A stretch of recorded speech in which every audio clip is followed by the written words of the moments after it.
If I can do it, you can as well. In a span of 9 months, I've managed to drop 3.5 kilos and get my introverted abs to somewhat show. How it all began was when I first went to Bali in February this year, and I was very inspired by all the fitness influencers running around shirtless and thought that I could also get that. But more importantly, I also realized that I couldn't lift my own 20 kilo luggage, and that became a goal for me to build strength. And then the second goal was to really tone myself, so not necessarily lose weight, but I want to lose belly fat. So those were the two goals I had in mind when I started looking for a personal trainer, and that's when I turned to Carousel and I found someone who was able to come to me.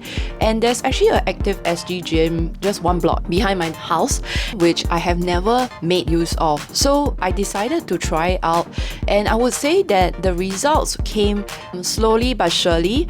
And I realized that the biggest lesson I've learned is that consistency is going to trump perfection every single time. Consistency in working out. I go to PT once a week. So I go to the gym twice a week as well on my own, and I do the treadmill as well as some of the machines, but I leave the heavy lifting to when my PT is around because I don't want to injure myself. Having a PT around really helped because he is able to look at my posture and correct it, which I needed a lot of at the beginning. And he also made sure that I am lifting accordingly to my abilities and not injuring myself. It is also more about accountability and making sure that I have someone to be there to ask me to work out. I know it's a little bit lame, and I could, if I want to save money, cut out this PT and do it myself, but at the same time I think it's really worth it for what I'm paying to have someone really come down and see that I'm doing correctly, but also give me encouragement and to make sure that I do the reps. So that was me at the gym. Typically I will just start off with some warm-up, and then I will do the lifting stuff or the squatting or the pushing and whatever at the Smith machine, and then we will go into the other room to do like the other machines, and then we will end off with the sit-ups. And I must say that the difference in before and after is quite satisfying, because at the beginning I couldn't even do like 10 sit-ups properly and I was struggling so much, but by now I could like do 60, meaning like 20 times 3, and I will be relatively okay. I think that is the biggest change. Like even my PT was very impressed. I just did wall sits this morning as well, and there was also a difference between how I was feeling when I was doing wall sits the first time, where I was really dying, my knees, my thighs, they were screaming in pain, and now I could do 1 minute times 3, and I will be struggling, but I wouldn't be dying. There is a difference and I can feel it.